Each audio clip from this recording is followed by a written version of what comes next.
S Keralam കണ്ട സമാനതകളില്ലാത്തൊരു കമ്മ്യൂണിസ്റ്റായിരുന്നു. രാഷ്ട്രീയ പ്രവർത്തനത്തിൽ ഒരു കമ്മ്യൂണിസ്റ്റ് അനുഷ്ഠിക്കേണ്ട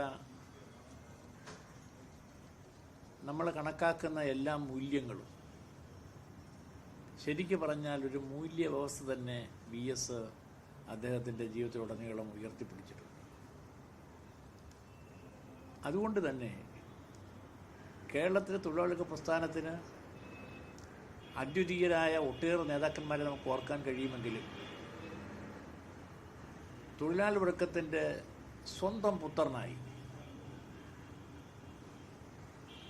വി എസ് നടത്തിയിട്ടുള്ള സംഭാവനകൾ ചരിത്രത്തിൽ, ലോക കമ്മ്യൂണിസ്റ്റ് പ്രസ്ഥാനത്തിൻ്റെ ചരിത്രത്തിൽ ഒരു കമ്മ്യൂണിസ്റ്റ് നിലയ്ക്ക് അദ്ദേഹത്തെ വളരെ വ്യത്യസ്തനാക്കുന്നുണ്ട്. 1940 തൊട്ട് സജീവമായി അദ്ദേഹം പ്രവർത്തനത്തൊക്കെ കാര്യം നമുക്കറിയാം. എന്ന് പറഞ്ഞാൽ ഒരു 80-ലധികം വർഷക്കാലം കമ്മ്യൂണിസ്റ്റ് പാർട്ടിയുടെ മുൻനിരയിൽ തീരെ ചെറു പ്രായമുണ്ട്. പി കൃഷ്ണപിള്ളയാണ് കുടുംബത്തിലെ വിഷമങ്ങളും ദാരിദ്ര്യവുമൊക്കെ കൊണ്ട് തയ്യൽ തൊഴിലാളിയായും വികസിച്ചുകൊണ്ടിരിക്കുന്ന കേരളത്തിലെ മുതലാളിത്തത്തിൻ്റെ കളിത്തൊട്ടിലായി വന്ന ആലപ്പുഴയിലെ കയർത്തൊഴിലാളികളിൽ പ്രവർത്തിച്ച് സമരവീര്യം അദ്ദേഹത്തിൻ്റെ ഇടപെടലുകൾ കണ്ട പി കൃഷ്ണപിള്ളയാണ് അദ്ദേഹത്തെ കുട്ടനാട്ടിലെ നരകയാതന അനുഭവിക്കുന്ന കർഷക തൊഴിലാളികൾക്കിടയിൽ പ്രവർത്തിക്കാൻ മാർഗനിർദ്ദേശം നൽകിയത്.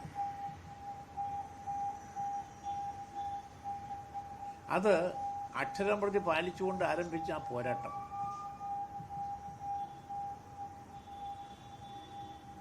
കമ്മ്യൂണിസ്റ്റ് പാർട്ടി നേതൃത്വത്തിലേക്ക് പതുക്കെ പതുക്കെ അദ്ദേഹത്തെ കൊണ്ടുവരികയും പുന്നപ്ര വയലാർ സമരത്തിൻ്റെ ഏറ്റവും നേതൃനിരയിലെ പ്രവർത്തകനായിട്ടും അതിൻ്റെ സംഘാടകനായിട്ടും അദ്ദേഹത്തെ മാറ്റുകയും ചെയ്തു. 50കളിലെ സംഘർഷഭരിതമായ ഒരു കാലയളവിൽ കമ്മ്യൂണിസ്റ്റ് പാർട്ടിക്കകത്ത് നടന്ന പ്രത്യയശാസ്ത്രപരമായ പോരാട്ടങ്ങളുണ്ട്, സംഘടനാപരമായ ഒരു പ്രശ്നങ്ങളുണ്ട്. അവിടെയെല്ലാം കമ്മ്യൂണിസ്റ്റ് പാർട്ടിയുടെ ഏറ്റവും ഉത്തമനായ ഒരു പ്രവർത്തകനായി ജനങ്ങൾക്കിടയിൽ അതിവേഗത്തിൽ അദ്ദേഹം സ്ഥാനം ഉറപ്പിക്കുകയായിരുന്നു. അതുകൊണ്ട് തന്നെ 1964 പാർട്ടി ഭിന്നിക്കുമ്പോൾ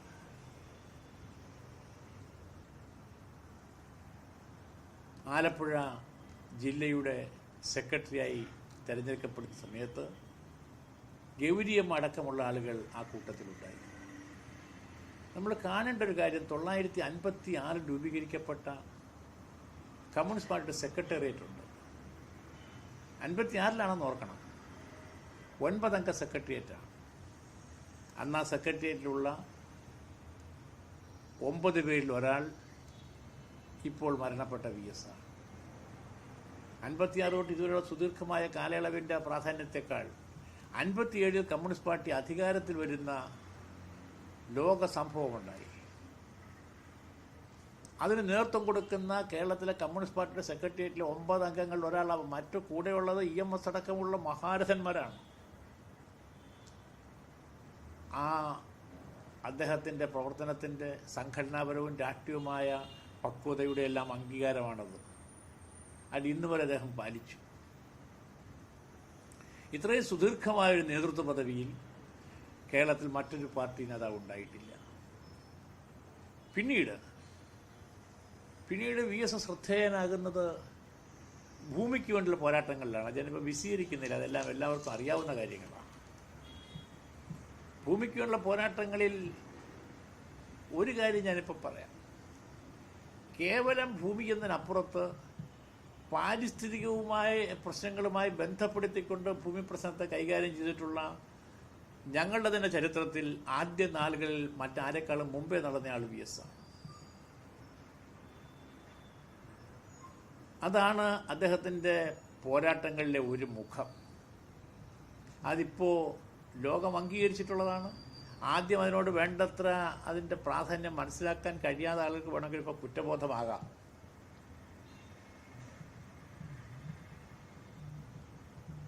പിന്നെ VS കഴിഞ്ഞ ദശകങ്ങളിൽ കേരള രാഷ്ട്രീയത്തിൻ്റെ നേതൃനിരയിൽ പുറത്തേക്ക് ഞാൻ വിശീലിക്കേണ്ട കാര്യമില്ല. പക്ഷേ അതിൻ്റെ ഏറ്റവും പ്രധാനപ്പെട്ട പ്രശ്നം ഇടതുപക്ഷ മൂല്യങ്ങളുള്ള കർക്കശത്വമാണ്.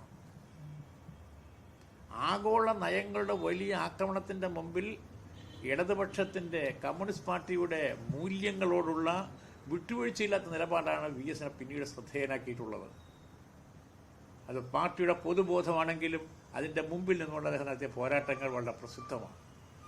അതുമായി ബന്ധപ്പെട്ട് VS മുൻപോട്ട് വയ്ക്കുന്ന മാതൃക ഈ പ്രതിസന്ധിയൊക്കെ നിറഞ്ഞ കാലഘട്ടത്തിൽ ഒരു കമ്മ്യൂണിസ്റ്റ് പ്രവർത്തകൻ്റെ മുമ്പിലിരുന്ന വെല്ലുവിളികളെ അതിജീവിക്കുന്നതിന് ഉത്തമമായ മാതൃകയാണ്. അതിനകത്ത് തീർച്ചയായിട്ടും ആഭ്യന്തര സമരത്തിൻ്റെ പ്രശ്നമുണ്ട്. ആഭ്യന്തര സമരങ്ങൾ കമ്മ്യൂണിസ്റ്റ് പാർട്ടിക്കകത്ത് അനുവദനീയമാണ്. അതിൻ്റെ പരിധിയുടെ അച്ചടക്കം പാർട്ടി സംഘടനാ താൽപ്പര്യത്തിന് വിധേയമാകണമെന്ന് മാത്രമേ ഉള്ളൂ.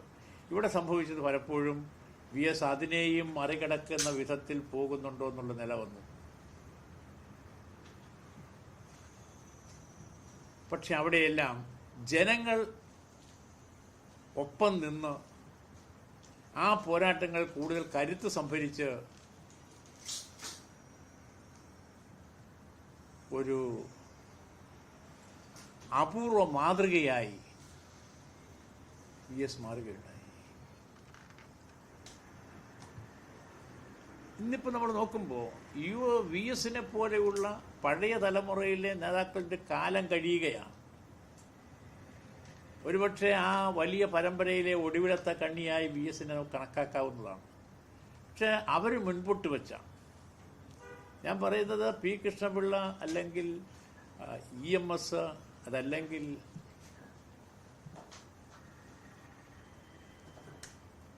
തുടങ്ങിയ നേതൃനിരയിലെ ആളുകൾ മുൻപോട്ട് വെച്ച മാതൃകയുടെ ഒരു കാലഘട്ടം അവസാനിക്കുന്നു എന്ന് പറയുന്നത് ശരിയല്ല, കാരണം തുടരുകയാണ്. പക്ഷേ ഈ VSൻ്റെ അടക്കമുള്ള തലമുറയുടെ യുഗം VSൻ്റെ ഈ വിടവാങ്ങലോടെ അവസാനിക്കുമ്പോൾ ഞാൻ തറപ്പിച്ച് പറയുന്ന ഒരു കാര്യം, അവർ മുൻപോട്ട് വച്ച രാഷ്ട്രീയ നിലപാടുകളുടെ ഒരു ശരിയും ശുദ്ധിയും സാമൂഹ്യ ആവശ്യവും ഇനിയും തുടരുന്നത് കൊണ്ട് VS എല്ലാം മുൻപോട്ട് വെച്ച മാതൃകയുടെ യുഗം അവസാനിക്കുകയല്ല, അത് കൂടുതൽ ശക്തമായി മുൻപോട്ട് വരുമെന്ന് തന്നെ നമുക്ക് പ്രത്യാശിക്കണം.